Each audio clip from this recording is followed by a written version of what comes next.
अस्सलाम वालेकुम पाकिस्तान। आप देख रहे हैं सुबह की सोच में आपको कहूंगा वार्म वेलकम। मेरे साथ हैं गजल अशरफ और मुझे कहते हैं हसनैन लियाकत। आप सबको कहेंगे खुश आमदीद। यकीनी तौर पर मैं ये भी नहीं कह सकती कि आप लोग ठीक होंगे, क्योंकि ठीक होना भी मुश्किल है। अब लोग आ रहे हैं, जा रहे हैं, दफातर बंद नहीं हैं, लोगों को मुश्किलात का सामना करना पड़ा है। इस्लामाबाद रावलपिंडी वालों की बात रास्तों की, हाँ जी, इस्लामाबाद रावलपिंडी की अगर मैं बात करूँ तो रास्तों के हवाले से बंदिश है, वन वे इस्तेमाल की जा रही है। बहुत सारे लोग एहतियात से गाड़ी चला रहे हैं और पब्लिक ट्रांसपोर्ट भी मुअत्तल है, वो भी, उसका भी कुछ नहीं पता कि कब होगी कब नहीं होगी। तो एक कश्मकश की सूरत हाल है कि हेजान क्या, की कैफियत है। हाँ, हेजान की कैफियत है। आप ये भी कह सकते हैं कि क्या डेलीगेशंस आएंगे, क्योंकि ना ही अभी यूएस का डेलीगेशन पाकिस्तान आया है, ना ही ईरानियंस अभी पाकिस्तान आए हैं। और डोनाल्ड ट्रंप साहब की अगर बात की जाए तो उनके ट्वीट्स ऐसे होते हैं कि बंदा सर पकड़ कर बैठ जाता है कि क्या बात करे, क्या बहस करे। फिर ट्रांसमिशंस होती हैं, फिर तज्जिए होते हैं, तबसरे होते हैं। और कल हम सुन रहे थे कि अब सीज फायर नहीं होगा। उन्होंने कहा कि हम सीज फायर को एक्सटेंड नहीं करेंगे, लेकिन रात गए जब हम सब सो रहे थे आराम से, तो तब उनकी ये खबर आई, उनकी जानिब से बयान आया कि फील्ड मार्शल सैयद आसिम मुनीर और वज़ीर आज़म शहबाज शरीफ की कहने पर मैं अब ये सीज फायर एक्सटेंड करता हूँ, और तब तक करता हूँ जब तक ईरान की जानिब से कोई तजवीज़ सामने नहीं आती। बिल्कुल ऐसे। और ये जो रिसेंट ट्वीट था इसमें उन्होंने बड़ा मेंशन किया, शहबाज शरीफ साहब का नाम भी मेंशन किया, फिर फील्ड मार्शल का नाम भी मेंशन किया। और एक बात काफ़ी हौसला अफजा ये है कि टॉक्स के एंड होने तक, लेट सपोज ये निगोशिएशन जब तक चलती हैं, जब तक आसिम मुनीर साहब एक और दौरा करते हैं, शहबाज शरीफ साहब एक और दौरा करते हैं, दौरों का सिलसिला जारी रहेगा, मनाने का सिलसिला जारी रहेगा। एक तरफ ईरान को मनाएंगे, दूसरी तरफ आप अमेरिका को मनाएंगे। सो जो खदशात थे 2 हफ्ते के, कि 2 हफ्ते के बाद अमेरिका शायद ईरान पे हमला कर देगा, खित्ता एक बार फिर जंग की लपेट में आ जाएगा, वो खदशात अब कम हो चुके हैं। और अब ईरान ने ये टॉक्स के एंड होने तक आपकी जंग बंदी को एक्सटेंड कर दिया। अब टॉक्स अगर 6 महीने पे भी एंड होती हैं तो तब तक जंग बंदी तब तक रहेगी। बिल्कुल जी, आप सही कह रहे हैं। और एक जो चीज़ है हमें उसको भी नज़रअंदाज नहीं करना चाहिए। इसराइल के हवाले से मैं बात करूंगी, बहुत सारे एक्सपर्ट्स ये बात करते हैं और ये चीज़ है भी, एक तासुर है भी कि डोनाल्ड ट्रंप साहब जो भी बात करते हैं, जो भी बयान देते हैं, जो भी स्टेटमेंट उनकी जानिब से आती है, वो इसराइल के कहने पर आती है, नेतन्याहू से डिस्कस करने के बाद सामने आती है। और आपको पता है कि इसराइल तो पहले ये बात कह चुका है कि वो पीस टॉक्स के हक में नहीं है, वो नहीं चाहता मुज़ाकरात हो, जंग बंदी हो, क्योंकि हमने वायलेशंस देखी। लेबनान के हवाले से अगर आप बात करें तो पहले कहा गया जंग बंदी होगी, उसके बाद कहा गया जी कि नहीं, वायलेशन की गई, तो जिसके ऊपर काफ़ी सारे खदशात थे। फिर जो पॉइंट्स डिस्कस हुए, जिसके ऊपर मतलब आप ये कहें कि जो बड़े तनाज़े थे, जिसके ऊपर तहफ़्फ़ुज़ात थे, वो यूरेनियम के हवाले से थे। ईरान ने ये बात तो की थी कि हम बॉम्ब बनाने के हवाले से कि वो नहीं बनाएंगे, लेकिन जो मौजूदा यूरेनियम है उसके हवाले से कहा था कि नहीं, इसको सरेंडर नहीं किया जाएगा। जिस पर और एक और पॉइंट जो स्टेट ऑफ हॉर्मुज़ के हवाले से था कि वो बाकायदा तौर पर खोलनी चाहिए, एक आसान गुजरगाह होनी चाहिए सबके लिए, दुनिया के लिए। मेरा ख्याल है कि ईरान इज प्लेइंग स्मार्टली, क्योंकि हमने देखा है कि पिछली जो इस्लामाबाद टॉक्स थी उसमें जेडी वेंस आए, उन्होंने आके मीडिया ब्रीफिंग दी और उसमें उन्होंने कहा कि हमारे तमाम तर तजावीज़ के ऊपर अमल दरामद होने ही लगा था, लेकिन जो यूरेनियम के ऊपर ईरान नहीं मान रहा। लेकिन अभी हमने देखा है कि टॉक्स का सारा दारोमदार ईरान ने डाइवर्ट कर दिया है स्टेट ऑफ हॉर्मुज़ पे।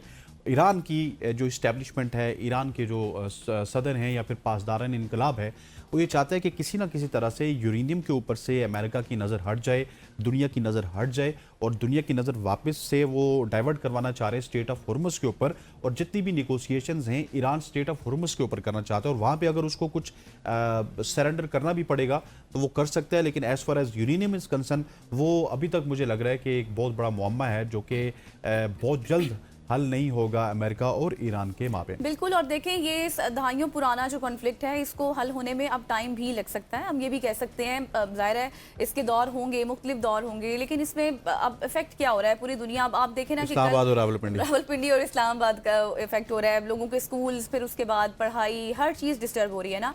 फिर आप ये भी देखें कि जो मैं आपसे बात कर रही थी, अभी मैंने आज सुबह देखा कि मुशीर कॉलीबाफ के जो मुशीर हैं, उनका एक बयान सामने आया। उन्होंने ये बात की कि अमेरिका जो ये थोड़ा सा एक्सटेंड कर रहा है सीज़ फायर को, एक ये चाल है कि किस टाइम पर दोबारा से हमला किया जा सके। तो बात उनकी भी एक तरफ ठीक है कि हमें नहीं पता कि किस टाइम उनकी जानिब से वायलेशन हो जाए, किस टाइम हमला कर दिया जाए। खैर, आगे चलकर इन पर इन डिटेल एक्सपर्ट्स के साथ भी डिस्कशन करेंगे और राय जानेंगे कि अब आगे क्या कुछ में से है। सबसे पहले अब बात करते हैं हम अपनी स्टोरीज के हवाले से, और आप अपने घर आते हैं। हाँ, वापस अपने घर आ जाते हैं और देखते हैं कि यहाँ क्या हो रहा है। तो आपको लिए चलते हैं पेशावर। खैबर पख्तूनख्वा असम्बली का इजलास। अब आपको पता है कि पहली बार असम्बली हाथे से बाहर ग्राउंड में मुनक्किद करने का फैसला कर लिया गया है। जी हाँ, बिल्कुल। स्पीकर खैबर पख्तूनख्वा असम्बली बाबर सलीम सवाती ने 22 अप्रैल यानी कि आज के दिन असम्बली इजलास इमरान खान क्रिकेट स्टेडियम में मुनक्किद करने का ऐलान किया है। असम्बली सेक्रेटेरिएट ने क्रिकेट स्टेडियम में असम्बली इजलास मुनक्किद करने का एलामिया जारी कर दिया। इजलास की सदारत स्पीकर बाबर सलीम सवाती करेंगे और इजलास दोपहर 3 बजे शुरू होगा। स्पीकर असम्बली के मुताबिक इजलास का मकसद क्या है कि आवाम को अपने मुंतखब नुमाइंदों की कारकर्दगी बराह रास्त देखने का मौका फराहम करना, जमहूरी अमल में शफाफियत को फ़रोग देना। और स्पीकर बाबर सलीम सवाती ने यह भी कहा कि ये इकदाम अवामी शमूलियत बढ़ाने की एक कोशिश है और आइंदा भी सूबे के मुख्तलिफ अजला में इस तर्ज के अवामी इजलास मुनक्किद किए जा सकते हैं। मजीद कहा कि इस तरह अवाम और नुमाइंदों के दरमियान बराह रास्त राबता मजबूत होगा। और फिर तर्जुमान असम्बली के मुताबिक इजलास के इनेकाद पर हुकूमती अपोजिशन अरकान के दरमियान इत्तफाक पाया गया है, जबकि इंतजामात को हतमी शक्ल देने के लिए मुमकिन अब ये कहें कि महकमा खेल, फिर पुलिस और ज़िले इंतजामिया को हिदायत भी जारी कर दी गई हैं। सिक्योरिटी समेत दीगर इंतजामी उमूर भी मुकम्मल करके आपको जो है मुतल्लिका इदारों को मुतहर्रिक कर दिया गया है। बिल्कुल, that is a very good move. ऐसी मूव्स होनी चाहिए, लेकिन मेरा एक सवाल है, कंसर्न ये है कि इस तरह की मूव्स जब होंगी तो बहुत सारे लोगों को सवालात करने का मौका मिलेगा। अगर आपने ये असेंबली का इजलास करवाना था तो इसको पाकिस्तान सुपर लीग के बाद करवा लेते, क्योंकि पाकिस्तान सुपर लीग वैसे ही हम पेशावर के उस ग्राउंड में नहीं करवा रहे ड्यू टू सिक्योरिटी रीजंस, और पाकिस्तान के दीगर ग्राउंड्स में हो रही है तो सिक्योरिटी रीजंस की वजह से हम क्राउड को वहाँ पे अलाउ नहीं कर रहे। सो वो सिंक नज़र नहीं आएगा कि एक तरफ असेंबली का इजलास देखने तो बहुत बड़ा क्राउड आ जाएगा, डेफिनेटली हर शख्स आएगा अपने एमएनएस को देखने, अपने मिनिस्टर्स को देखने, लेकिन दूसरी तरफ आप क्रिकेट ग्राउंड में शायकीन को आपने पाबंदी लगाई है। सो अगर इसकी टाइमिंग्स आगे पीछे हो जाती या फिर पीएसएल के बाद हो जाती तो ये बहुत ही अच्छा होता। ख़वातीन हज़रात, आगे बढ़ते हुए क्योंकि वक्त कम है, मुकाबला सख्त है, सो एक और आपको स्टोरी बतानी है। स्टोरी बड़ी इंटरेस्टिंग है और उन लोगों के लिए इंटरेस्टिंग है जो अभी हज के लिए जा रहे हैं या फिर जिनके प्यारे हज करने के लिए रवाना हो चुके हैं। हरमैन शरीफेन में फोटोग्राफी पर 10,000 रियाल जुर्माना इस साल होगा और इस साल हज 2026 पर सऊदी जो गवर्नमेंट है उन्होंने कुछ मुख्तलिफ और सख्त किस्म की पाबंदियाँ आयद की हैं।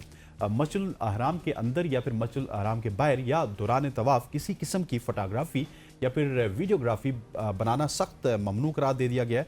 जो हाजी मर्द या औरत इसकी खिलाफ वर्जी करेगा उसे फ़ौरन गिरफ्तार करके 10,000 सऊदी रियाल बैग पार्डन जुर्माना किया जाएगा और साथ ही में उसका जो हज वीज़ा है वो भी कैंसिल किया जाएगा और उसको अपने मुल्क डिपोर्ट कर दिया जाएगा। जिन हजरात को जो हज कर रहे हैं या फिर जिनके दोस्त अहबाब रिश्तेदार इस साल हज पर जा रहे हैं उनको इस अमल से सख्त मना करें और मालूमात की नीयत से शेयर कर दें ताकि लोगों को मालूमात हो जाए कि अल्लाह पाक तमाम हुज्जाज इकराम के लिए आसानियाँ पैदा फरमाए। इस तरह की कोई भी फोटोग्राफी है अगर आप वो करना चाहते हैं इतने लाखों रुपए खर्च करके आपको वापस डिपोर्ट कर दिया जाएगा, जुर्माना भी होगा। सो आपने फोटोग्राफी नहीं करनी, आप वहाँ पे हज करने गए, हज का फरीज़ा सर अंजाम दीजिए और स्पेशली पाकिस्तान में और जहाँ से भी आप सुन रहे हैं वापस अपने मुल्कों को लौटिए। बिल्कुल जी, आपको याद होगा पहले भी हमने ये स्टोरी की थी, लेकिन उसमें सिर्फ ये हिदायत दी गई थी कि अब प्राइवेसी होगी, इस तरह की आपने हरकतें नहीं करनी, लेकिन जाहिर है खिलाफ वर्जियाँ हुई होंगी। उसके बाद ये अगली स्टेटमेंट भी उनके जानिब से सामने आ गई कि अब अगर आपने ऐसा किया तो इस पर सख्त सजा दी जाएगी। तो जब आप खिलाफ वर्जी करेंगे स्टेटमेंट्स की तो फिर ऐसा ही होगा। अगर अब फिर से की गई तो अब भारी जुर्माने आयद कर दिए जाएंगे। जैसे हसनैन ने कहा कि आप लाखों रुपए खर्च करके जाते हैं और लोग दुआएं करते हैं वहाँ पर जाने के लिए, और जब अल्लाह ताला की जानिब से आपको ये मौका मिलता है तो उसको आप अच्छे से अवेल करें, इबादत करें, बजाय इसके कि फोटोग्राफी करें और फिर इस तरह से जुर्माने भी और फिर वापस आ जाएं। आगे बढ़ते हैं जी, अब आपको खबर देते हैं तारीखी बहरी जहाज टाइटैनिक के डूबने के दौरान जिंदा बच जाने वाले एक शख्स की पहनी हुई लाइफ जैकेट नीलामी में हैरान कुन 6,70,000 पाउंड में फरोख्त हो गई है। ये जैकेट फर्स्ट क्लास मुसाफिर ने लाइफ बोट नंबर 1 में इस्तेमाल की थी और उस पर दीगर 8 जिंदा बच जाने वालों के दस्तखत भी मौजूद हैं। इसी नीलामी में एक अमीर ताजिर की घड़ी जो जहाज डूबने के दौरान मारा गया था 1,80,000 पाउंड में फरोख्त हुई, जबकि एक लाइफ बोट का सेट आपकी कहें जिस पर असल वाइट स्टार बर्जी प्लेट लगी हुई थी 3,90,000 पाउंड में वो बिका है। और हफ्ते को वॉलेटशायर में होने वाली नीलामी में मजमूई तौर पर 344 अशिया पेश की गई और हतमी कीमतों में खरीदार का आप ये कहें कि प्रीमियम भी शामिल था। इसके साथ साथ उनमें से तकरीबन 15 अशिया खुद टाइटैनिक से मुंसलिक थी, जबकि आधी अशिया उसके वसी तर तारीखी पस मंजर से मुतल्लिक थी। लाइफ जैकेट के साथ एक अखबारी तस्वीर भी शामिल थी, जिसमें लाइफ बोट नंबर 1 के वो अफराद दिखाए गए जो अप्रैल 1912 में जहाज के डूबने के बाद जिंदा बच गए थे, और इस सानहे में 1500 अफराद मारे गए थे। इस लाइफ जैकेट की मुतवक्के कीमत 3.5 लाख पाउंड तक लगाई गई थी, ताहम ये इससे कई ज्यादा फरोख्त हुई है। बिल्कुल ऐसे ही, और एक बहुत बड़ा ये इंसानियत सोज वाकया था जिसमें तकरीबन टाइटैनिक में 22 थे, 1500 लोग जाबाक हो गए थे, 700 लोग बचे थे। और हमारी जो जनरेशन है उसको शायद ये इस वजह से भी याद है क्योंकि जब टाइटैनिक के ऊपर मूवी बनी थी तो डिकैप्रियो ने जो एक्टिंग की थी और जो वो तमाम दर सीन्स थे उनको उसी तरह से कैप्चर किया गया था, और इस वजह से हम टाइटैनिक के साथ अपने आप को कहीं ना कहीं से विजुलाइज करके भी रिलेट कर सकते हैं। ख़वातीन और साथ आगे बढ़ते और आगे बढ़ते हुए आपको अब नारान लिए चलते हैं। नारान का आगान की शाहराह से तमाम तर ग्लेशियर्स को हटाकर उसे आम ट्रैफिक के लिए मुकम्मल तौर पर खोल दिया गया है। ताहम नारान खुलने के बावजूद जो सयाह हैं या फिर मुसाफिर हैं उनको अभी भी कई मसाइल का सामना है। दुकानें, बाजार और होटल ताहाल मुकम्मल बंद हैं, जबकि सिर्फ 2 रेस्टोरेंट्स खुले हैं। दूसरी जानिब इंतजामिया बालाकोट की जानिब से नारान के खुलने का सरकारी नोटिफिकेशन भी अभी तक जारी नहीं हुआ है, और इसी हवाले से हम मजीद जानेंगे। हमारे साथ मौजूद हैं फरीद चौधरी साहब। फरीद साहब अस्सलाम वालेकुम, गुड मॉर्निंग, अपडेट दीजिएगा हमें इस हवाले से। बहुत शुक्रिया आपका जनाब। ये 19 तक नारायण में नेशनल हाईवे अथॉरिटी की जानब से भारी मशीनरी लगाकर 5 जगहों से जो भारी ग्लेशियर थे उन्हें हटा दिया गया था, लेकिन उसके बाद मेरा भी वहाँ चक्कर लगा था। मैं रात को 9 बजे वापस आया हूँ। वहाँ पर रहने की जगह नहीं और खाने के लिए मून रेस्टोरेंट खुला है और एक हाफिज होटल, इसके अलावा कोई होटल नहीं खुला हुआ। और फिर पानी की जो लाइनें वो टूटी हुई है, बिजली का इंतजाम नहीं है, नेट सर्विस नहीं है, मोबाइल सर्विस नहीं है। इसके अलावा जो हजारों के दफातर होने हैं वो कुछ भी नहीं है अभी तक।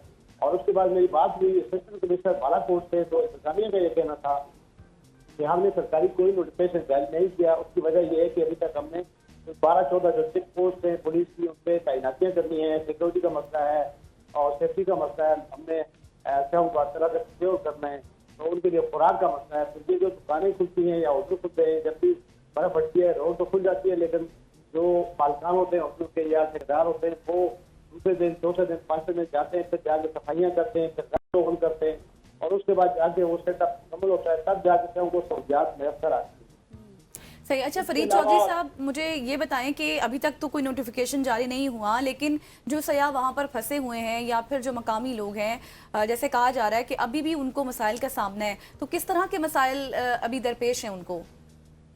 जी बिल्कुल, शायद क्या फंसे हो तो नहीं, अलबत्ता ये है कि रहने की जगह नहीं, सर्दी बहुत ज्यादा है। जैसे धूप शाम को धूप खत्म होती है, उसके बाद यूँ महसूस होता है कि हम दिसंबर या जनवरी के महीने में शदीद सर्दी होती है, हवा चलती है ठंडी, और रहने की जगह अगर ना हो तो ये गर्म पानी न मिल रहा हो तो फिर जो चाय उनके लिए मसाइल होते हैं। बिल्कुल ऐसे ही उनके लिए मसाइल होते हैं, और मेरा ख्याल है कि इस मसाइल को इंतजामिया को भी खत्म करना चाहिए। फरीद चौधरी साहब हमारे साथ बालाकोट से मौजूद थे, हमारे correspondent. Thank you so much for joining us. ख़वातीन और आज़ाद, यहाँ पे वक्त हुआ चाहता है एक शॉर्ट सी कमर्शियल ब्रेक का। ब्रेक के बाद वापस आएंगे, ईरान और अमेरिका के माबेन जो मुज़ाकरात हैं उसके हवाले से बात करेंगे। Stay with us.